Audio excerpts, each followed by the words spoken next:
na nanggaling, hindi na siya bahagi ng senatorial slate ng administrasyon dahil daw yan sa pagkakaiba ng kanilang prinsipyo at paninindigan. Nasa frontline balitang yan si Mean Los Baños.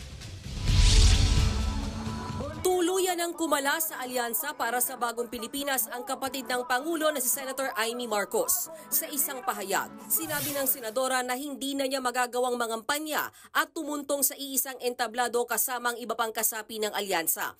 Tulad daw ng sinabi niya noon, mananatili siyang independent candidate. May mga hakbang daw kasi na ginawa ang kasalukuyang administrasyon na salungat sa kanyang painindigan at prinsipyo. Sasabihin niya raw ito sa mga susunod na araw. Nitong nakaraang linggo lang ng pangunahan ni Senator Amy ang pagdinig ng Senado kaugnay sa pagkakaaresto kay dating Pangulong Rodrigo Duterte. Sa pagdinig ng Senado nitong nakaraang linggo, makailang beses in-invoke nila DILG Secretary John Vic Remulla at siya si Secretary Boying Remulla ang tungkol sa executive privilege. Yan ay nung hingan sila ng detalye kaugnay sa di umano'y pagpupulong ni Pangulong Marcos at ng ilang miyembro ng gabinete bago ang pag-aresto kay dating Pangulong Duterte.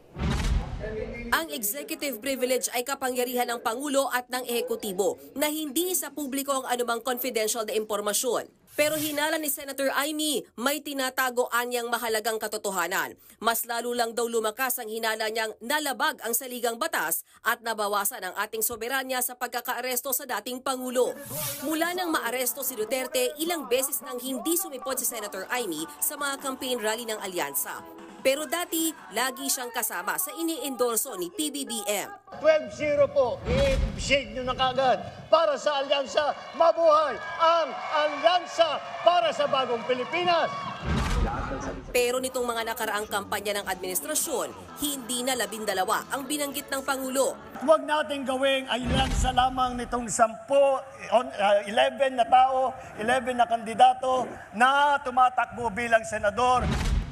Ayon naman sa campaign manager ng alyansa na si Congressman Toby Chanco, nire-respeto nila ang desisyon ni Senator Amy. Nilinaw din ni Chanco na bahagi pa rin ng alyansa ang partido ni Camille Villar na Nationalista Party. Nasa meeting nga raw nila kagabi si Villar. Matatanda ang ilang beses ding hindi nakadalo si Villar sa mga campaign rally ng alyansa. Pero ini-endorso pa rin siya ng Pangulo. Samantala, wala munang kampanya ang alyansa ngayong linggo. Magiging abala raw sila sa mga imbitasyon sa pagsisimula ng kampanya ng local elections sa March 28. Sa March 28 din, ang ika-80 kaarawan ni dating Pangulong Duterte. Nagbabalita mula sa Frontline, Mean Los Baños, News 5. Mga kapatid, Jiggy Manikad po, iba na ang may alam at may pakialam sa panahon ngayon. Para sa konkreto, kumpleto at komprehensibong balitaan sa Frontline,